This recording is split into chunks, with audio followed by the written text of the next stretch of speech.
Hello, everyone, and welcome to 1923 Main Street, home of the Daddy-Daughter Disney Travel Podcast. We are your hosts. I am Mike Belobradic. And I'm Amelia Belobradic, and today we'll be sharing with you our trip report from our most recent trip to Walt Disney World. Yes, if you listened to episode 85 last week, we talked about planning a Walt Disney World vacation during COVID and some of the challenges, and we talked about some of the things we were going to do or were planning to do, and we promised we'd tell you how those things turned out.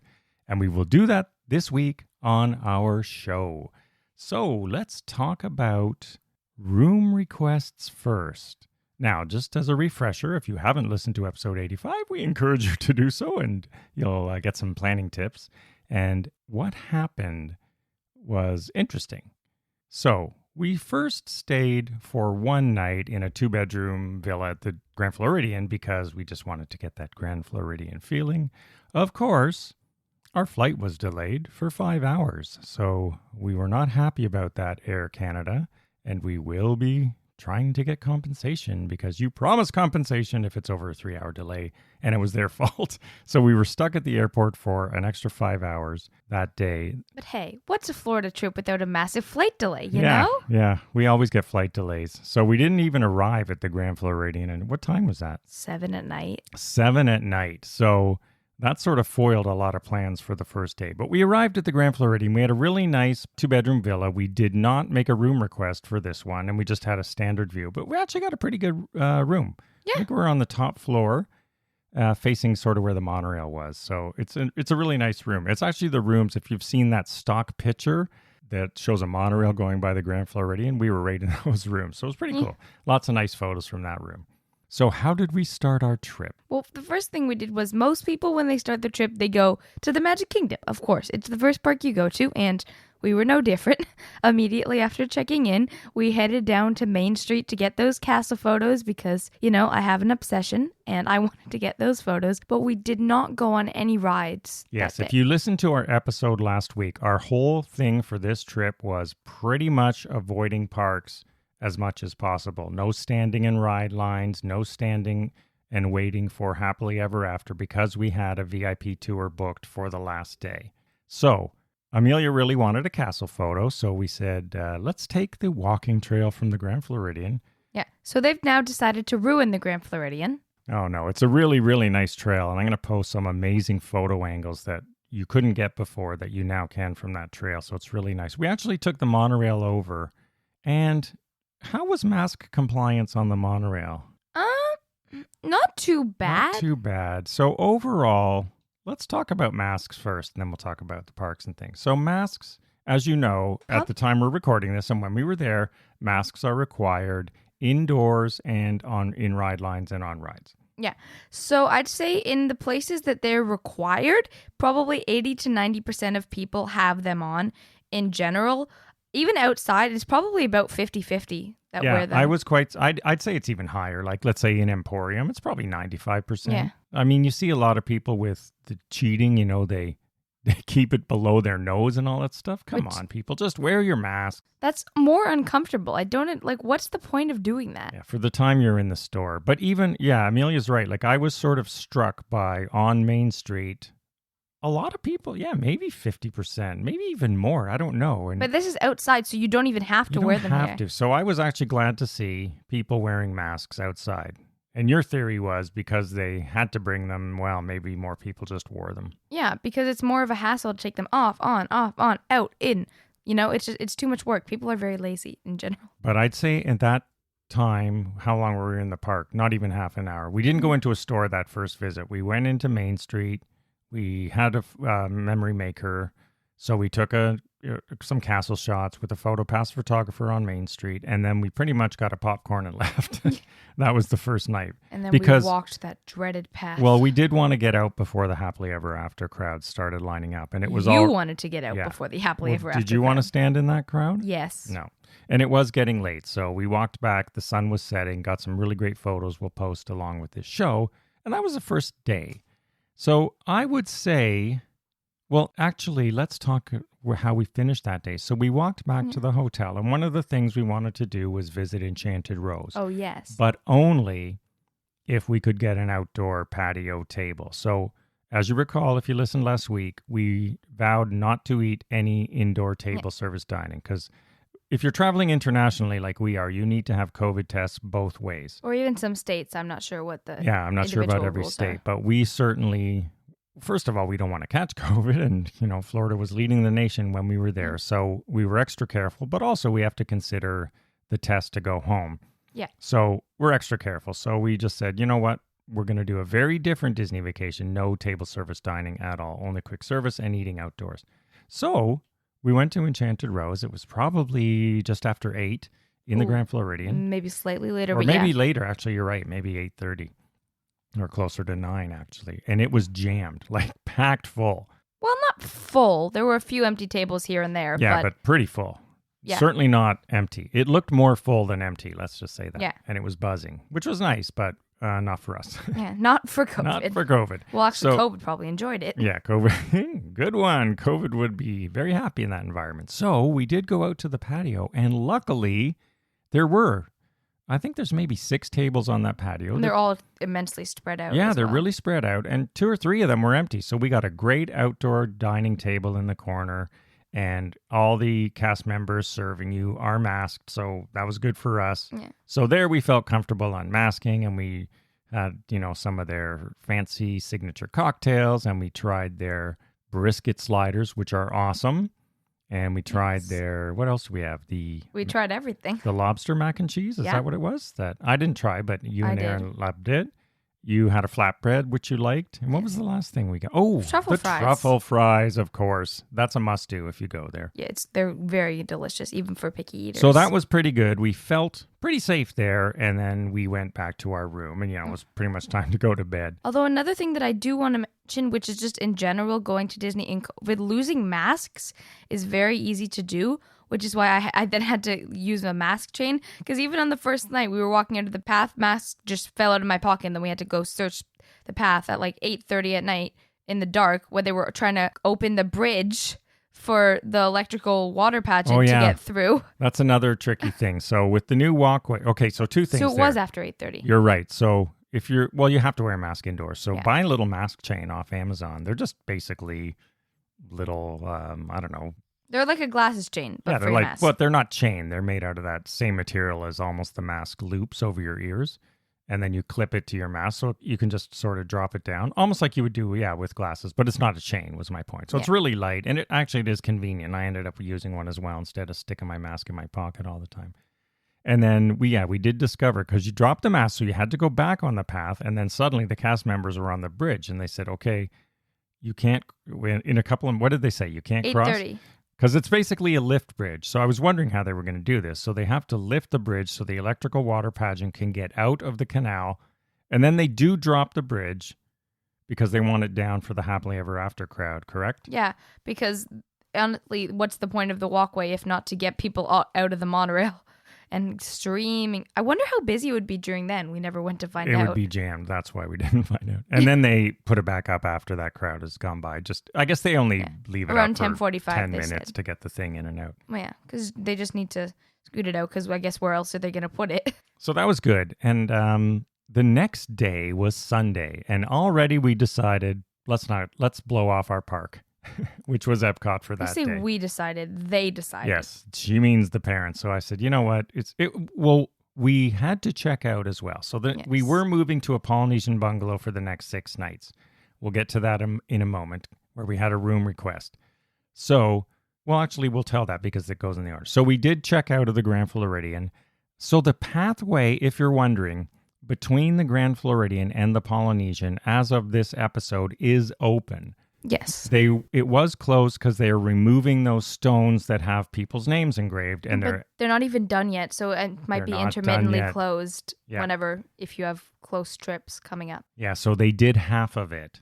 So there is still the half closest to the Polynesian that has all those old bricks with people's names on it, and those are going to come out, and they're going to just do the whole thing in the little concrete pattern that they do. So at some point, again, I suspect this pathway will be closed. But luckily for us, it was open, so you can walk all the way from the Polynesian to Magic Kingdom. Well, really, to Contemporary if you want. You can do the whole circle. Please don't. It's not really that bad. Please don't subject your friends to that. So we check out of the Grand Floridian after a very quick stay, and we just walk over to the Polynesian. And if you recall last week, we had a room request, and we talked a lot about how to get the rooms you want. Now, what room did we request? We requested any bungalow from 10 and below because we didn't want to be close to the ferry dock, which is... Yeah. When the ferries or the TTC take the people parking there all the way to the Magic Kingdom constantly. So loudly. we specifically, we liked 7,002, which is the second one. Yeah. So there's 7,000, 1, 2, 3 through to 20 or whatever it is. So 2 is the second one. That was our favorite one. So basically I said we'd like bungalow 2 or, up to 2 each way. Well, there's only 1 each way, so up to 4. However, that was not a possibility for us. But before you say that, before we went, I phoned and said, are they finished the refurb of all the bungalows? Because they are redoing them as part of the Moana upgrade. They didn't do all Moana in them, but they did change the color scheme. And Moana is on that. Is she on that bad picture? I can't recall. Who's on that bad picture? Lilo, Nani, and Stitch. Okay, so it's still Lilo and Stitch. So they did do a soft refurb of the bungalows. So there's new carpets, new furniture, new color scheme. And I was told before we went, I got through to the desk, they said, yes, they're all done. Were they? No. No, they were not. And unfortunately for us, the ones that weren't done were like 1 to 10. Great. So they said, well, we have you in 14. Now, 14 is one of the ones we did not want, way over by the ferry. However, it was a great view of the castle for Happily Ever After. Yeah, so there's a few things. That one so those bungalows with the ferry noise, which is there, and personally, it didn't bug me as much. We've never stayed in one of those before. I can see how people wouldn't like it. It's just a far walk. It's a Disney sound to me, but it's a far walk. But it does have, the only redeeming quality is... a great view of the castle. It does have a better view of the castle in that you can see the full projections from there. Yeah. You can see the whole castle, whereas in 1 to 10, you can see... Just slightly above the 50th crest. Yeah. So most of the castle, but not all the way to the ground. Yeah.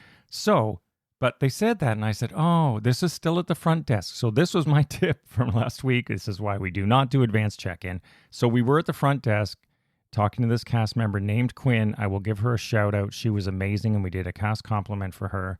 We talked about how we really wanted one of those early ones, very polite to her. Yeah. So she did get on the phone, and she was talking to a bunch of people. Took about 10 minutes, and she said, okay, here's what I can do for you guys. If you are okay to switch rooms tomorrow, so only 1 night in this and then 5 nights, because we're there for 6 nights in the bungalows, I can put you in 7004, which is exactly 2 from what I wanted. So we said, we'll do it. We'll spend 1 night in 14, and then we will move to bungalow 4 the next night. So we got our bungalow within 2. Talking to them worked, just as we always said, very polite and super helpful cast member.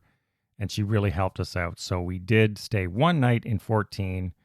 And then we were the very first guests in bungalow number 4 because they had just finished refurbishing them. So that was sort of neat. Yes. And of course, we did a quick room tour, which is available on YouTube.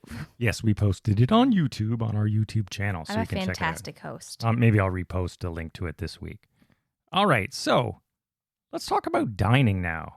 We vowed to do no indoor dining, and we did not. We only had 1 reservation booked for the boathouse. Yes. But we only wanted to eat if we could get an outdoor table, or we were not going to do it. Yeah, because you forget how close together the tables really are, and if someone's sick in there, the whole place is going up. So we arrived at the boathouse for a 5:30 reservation, Disney Springs, and it was jammed inside. It was full, right? I mean, really close. And if you don't care about mass and all that stuff, that's fine. But we do. We just don't want to catch it. We don't want to risk it. And it was jammed. And it's Florida in the afternoon. The major torrential downpour had just ended. So all of the outdoor patio stuff and the little dock bar were closed. Yeah. And you can't see the covered patio from where we were looking. I didn't even know it existed. So I went up and I said, again, polite to the check-in cast member. And I said, look, we really only want to stay here if we can eat outside. And she said, well, we have the covered area open. We're going, the covered area? What? I'm sorry. Covered? So is this new? It's awesome. And everyone in the covered area, it's sort of towards the back and it wraps around the side facing Rainforest Cafe. So we got the covered area, and then we were super lucky for us because we got the very, very last table of right the near covered the area. corner. So. Right near the corner. So, and we even pulled it further. So we were about 6 or 8 feet from the next table. And you almost think that the people that are eating on the covered area just after a torrential downpour maybe care a bit more about COVID, or They did, just because like even the when you walk outdoors. by, they would all lift their masks up. So we were in a kindred crowd. Anyway, we did get this last table out there, very end. Yeah. So we were comfortable there, and it was awesome. We both had the ribeye, the New York strip steak. It's I had delicious. added the lobster to it, just as good as ever. Mummy had the It's fish tacos. fish tacos, which she loved, mahi tacos. So, and I tried their house beer. They have a beer brewed just for them. It's really good. So try that if you like that. But anyway, Boathouse still in our top 10. Yeah, Great experience. Still my favorite restaurant ever, honestly. But for the rest of the trip, we did quick service dining wherever we were, at hotels and, the Captain Cook's. We went to Gasparilla at Grand Floridian and Contempo Cafe. We walked over there one day. And then, at Disney Springs, there's tons. You got Blaze Pizza, Polite Pig, Deluxe Burger, the Earl of Sandwich. There's no end to great quick service dining where you can grab your food and go sit somewhere. The new Cookie House. Oh man, the lineups for that place were unbelievable. It was like a Disney ride. Is this Space Mountain? Is this the line for Space Mountain or a cookie? Like, unbelievable. So, and we'll do our other Disney Springs tip right now since we're talking about it. That time we just went to eat. It was very busy. We didn't really hang around much. We did go into World of Disney. And it was sort of chaotic, so we left. We did go back to Disney Springs one time in the morning. So I highly recommend, if you're going to go to Disney Springs, and go, right? There's lots of stuff. Except if you have a dinner reservation, obviously. Yeah, that's true. But go in the morning. We got there shortly after it opens. Opens at 10? 11, I think. I think it was 10 or 11. And it was really quiet. So we walked around. We had lunch at 11:30. There was nobody there. We went to Blaze Trendy, Pizza. Marvel store. Yeah, we got through all the stores with very light crowds. And we got super, super lucky in World of Disney. Because what happened when we were standing there? Literally, not just the date, like the hour, the minute we were there, the 50th merch dropped. Yep. So we're in World of Disney and they start wheeling out the first batch ever of the 50th anniversary. And the crowds flock. And the crowds go wild and the cash lines got really long. So we grabbed a little bit of everything. It's the only thing I bought on this trip. And lots of stuff, when we even saw it later at Magic Kingdom, were just gone. Yeah, we went to Magic later and the shelves were bare. And they had a limit of 2 items per person. So that was good to keep the eBay pirates at bay. So I like to see that. 2 per item per person. Yeah, so any one item you could only buy 2 of each. So it was pretty good. I'm sure there's going to be tons of other stuff. This was all sort of the blue-themed stuff, and there's a pin, and there's shirts, corksicle, t-shirts, travel mugs, and button-up shirts, and all sorts of stuff. Jerseys. I'm sure you've seen it by now, so we bought our selection of that. Now, one thing Amelia would like to talk about. Did we talk about foot golf in the last weekend? We mentioned it. I think we mentioned it. So this is another thing we did in the lovely torrential downpour of the why don't Florida. you talk about it at Oak Trail Golf Course? Yes. So this is another thing that was included in Water Parks and More, which I completely knew about beforehand. And even if it's not, I think it's only $20 a person. So that's worth it if you ask me. Yeah, it was quite fun. I've never played golf, nor have ever stepped foot on a golf course, to my knowledge. So this was a very interesting experience for me. This was our second day, and the first rainstorm, which of course happened right in the middle of our golf experience. And we did the only safe thing, stay under a tree.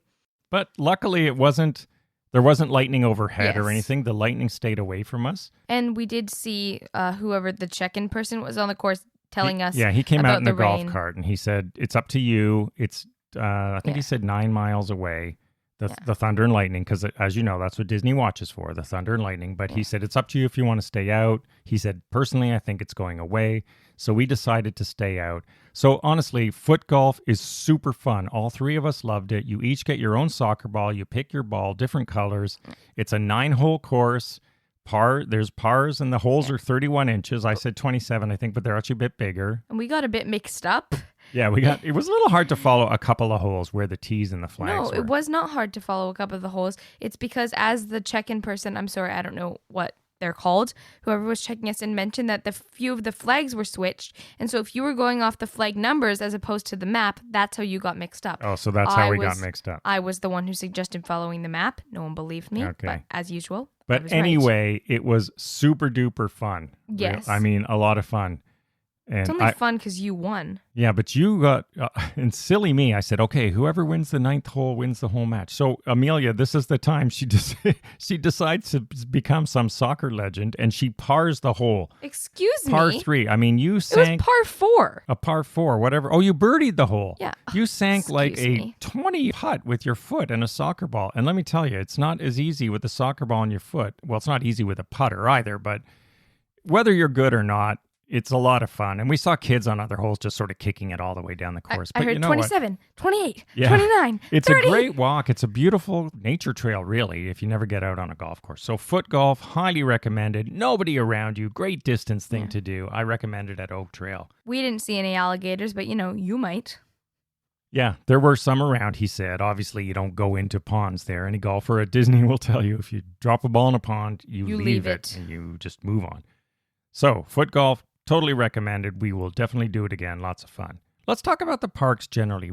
I would say we spent, and we're going to tell you, we did not do our VIP tour. And we're saving the next episode for challenges we had on this trip. Yes. And there's a bunch of them. So join us next week, or we could go on and on with this show. So we've separated it out. So aside from that, I would say we spent 3 hours in the parks, max. Yeah. And we were maybe 4. And we were only at Magic Kingdom 3 times or twice? 3 times. 3 times at Magic and once at Epcot for food and wine. And that was it. Yeah. And I did not see any garbage or any of the stuff that's been floating around the internet. Everything I don't know was what they're clean. talking about. Yeah, I mean, maybe obviously it happened once because yeah. But if you're worried about Disney World being some garbage heap, not at all. Yeah. Couldn't be further from the truth. And we were just there, at least in what we saw in our visits. Also, cast members were not cranky at all. They were super nice. I will say they're not policemen, so they're not really enforcing people who aren't wearing their masks. Most people are. Yeah. The only time I did see it was World of Disney. Yeah. The second time we went. But I've heard a few, okay, guys, put your mask up over your nose. But if they don't do anything. But because, credit to them, they don't want to get in a fight with people. Yeah, I mean, because you don't there need probably fights. are people that would get. As we know, it has happened. People have been kicked out, so they do ask. And then if you're one of those people who puts it up and take it down, come on, just I don't have any time for you. How is that more comfortable for you? No, it's just have some respect for fellow guests and just follow the rules. Yeah. But anyway, not really a rant, but that's past. So parks, I'd say we're good. Yeah. I did not like Epcot with all the construction. So we went, because we were coming from the monorail, we were at the Polynesian, we walked over the TTC. We took the monorail to Epcot, which was a little crowded for our liking because they just filled it up. On the way down. We hoped to get it. It wasn't that. It was that right when we were boarding, there was this huge family. Half of them probably didn't have masks. There were like little kids. There's probably at least 10 of them. They were all one group, and then they came on at the last second. Yeah. I think a lot of them put their masks on. They did, but they waited a few minutes. They fumbled through their bags. They slowly put it on, took sips of water. So generally, yeah, that's the thing. It's a 5-minute ride. People will just continue to drink so they don't have to wear their masks. But most of all, they did, and it was a short ride. So mask compliance was pretty good on transportation. I would say, even on the buses, the couple times, I hate Disney buses, but a couple times. Not this time. We got private bus rides. We got private bus rides. Yeah, we were the only ones on the bus a couple of times. And that was great. But people on the buses were masking. I know some people have had other experiences, but we were lucky in that regard. Yeah. So Epcot, because we came in the main entrance, the construction there is crazy. It's all boarded off. Mouse Gear is open, but it looks like an outlet store, like a cheap Character Warehouse. old. Yeah, it looks worse than Character Warehouse actually. So there's nothing to see there. I wish we could have come in through the back entrance, but it was just not possible through that monorail. So I did not like that part of Epcot. I wouldn't even bother going there. But the Food and Wine Festival was great. Well, no, not to Epcot. I would say go in through the World Showcase entrance and just do food and wine. Food and wine was pretty good. Yeah, it was. It was busy, but the lines were short, and even the France lines, which I heard was very long. And you got to eat le beignet aux trois fromages. Yes, which was, I have to say, très délicieux. It was pretty good. I had to sneak a bite from Amelia. A bite? You ate like half the thing. The filet from the Canada Pavilion, awesome. So good. There's a lot of great stuff there. So I've heard the drinks were great. I Yeah, the cannot drinks tell were great. you. I sampled a few, so did Aaron, and we enjoyed the food and wine. We just did not enjoy the old Future World part, whatever it's called now. So I enjoyed it, so, the negativity. no rides in there. it. We weren't waiting in the ride line, so we skipped all that, but we did have to walk through that to get back to the monorail. On the monorail home, there was nobody on it. Two other people, I think. And they were both at their masks on and were on the complete other side of the car, so not too bad. And let's talk about the resort crowds now. So we didn't visit a lot, but we were at the Polynesian, but also the Grand Floridian, and we did go to the Contemporary. Let me tell you, we spent probably 10 hours in those Polynesian lobbies waiting for our bungalows to be ready. Yeah, when we checked in, we had to wait like 6 hours for the bungalow. Yeah. So I feel qualified to tell you about the maskingness of the people at the Polynesian, which is not too bad. It's just the lobbies are very much more crowded than the Grand or the Contemp. Yeah, there's a noticeable difference in crowd levels. The Polynesian was very crowded all the time.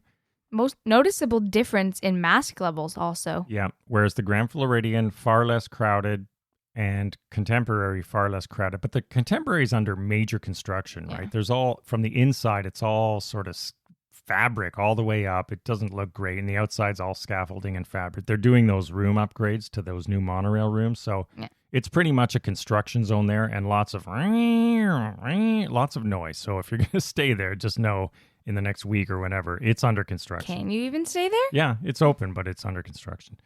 But having said that, the Grand Floridian and the Contemporary were fairly noticeably less crowded than the Polynesian. But still, not too bad. All in all, we were able to avoid people. It's a little busy in the quick service areas. You cannot go and do the normal thing. So you can order ahead, mobile order. Yeah, that's what I said. Mobile order is everywhere. Or there's someone in there who will take your order and pay cash, which is what we prefer to do. I just hate charging everything to my account to have all these surprises at the end. So that was pretty good too. There was no problem. And then they give you the little buzzer like normal and tell you when your food's ready, and everything comes in a little paper bag. Yeah. So that was pretty good. So all in all, I would have to say it was a decent week. No, it was a good week. I got one of those refillable cups, which I carried everywhere. Yeah, we did go around, so we did this vacation just as we said. Lots of time at the resorts, doing foot golf, chilling around the resort, eating Dole Whips. My lime Dole Whip, I had at least 2 of those, and I love it. It is still my favorite flavor. I had the pineapple vanilla swirl, also delicious, way better than the lime could ever be. From the Pineapple and I at the Polynesian. Yes. And all the resorts, walking around the Grand Floridian, just great. We did go in the parks, but this is the first time in my life I did not go on a single ride at Walt Disney World the whole week. I went on a ride. I also did not have a Mickey sandwich for the first time in my life. Yeah, well, an ice cream sandwich. We wanted to, we just didn't get a chance. Yeah, so we're going to fill you in on why we didn't get a chance to do some of these things next week. Yeah. In our next episode, which will be very interesting. So be sure to join us for that. Yeah. But I would say all in all, if you are planning a vacation, we gave you tips last week on the planning. Here's how it all turned out, pretty much as we expected. But I would say if it's your first time going, I might not go. I would say don't go. If you've gone before, if you've gone a decent amount of times and you just miss it, like if you want to go, I would still say it's worth going. Maybe even more so if you are living in America, so you don't have to get the test there and back, so you don't have to deal with that. But I would still say go. It was worth it for me. But the ride lines are long. The only ride, you went on one single ride because Amelia wanted one of those custom parasols from Liberty Square with her name on it. So she got that. So while we were waiting, she was looking at her app and she said, oh, the carousel's only 10 minutes. Yeah. And that is outdoor. Because I wanted to go on Carpets of Aladdin, but the other day was only 10 minutes, but then this day it was 25 minutes, and Fantasyland was all the way over there, and Adventureland for that. No, Fantasyland for Dumbo. Oh, for Dumbo, yeah. But the carousel is right around the corner from Liberty Square, so that was good. The castle, as much as I don't like the castle colors, I do like the 50th anniversary decor on it. I think it looks stunning. Yeah, it looks great. Decked out. It looks much better than that horrific 25th anniversary birthday cake thing they did. I said they should make the cake pop castle, but no one liked my idea. All in all, if you want to do this kind of vacation, I would say go. We had fun. Yeah. And things like Carousel of Progress we could have done because they were pretty low rides. Yeah, when we were in Tomorrowland, there was no one waiting outside. Even the People Mover wasn't bad, but you know what? We were just playing it super safe. So Yeah. we didn't go on any of those things, but most of the other things did have super long wait times that I'm just not interested in standing Figment in only lines. had 5 minutes. Yeah, but I just don't. Part of that's going to be indoors. It's just something we didn't want to do. But there were some things you could do if you really want to, I'd say, without waiting in line too long. Yeah, or without. Honestly, we were just being so ridiculously safe. Yeah, we were being very, very safe. But I feel like there's a middle ground between what we were doing and the people that just say, "Oh, I don't want to wear the mask. I'll wear them just as much as I have to." You know? So don't go if it's your first one, because with no fast passes and long lines and masking, it won't give you what has been. I don't know. Who knows what the future holds, but it is not what has been a typical Walt Disney World vacation.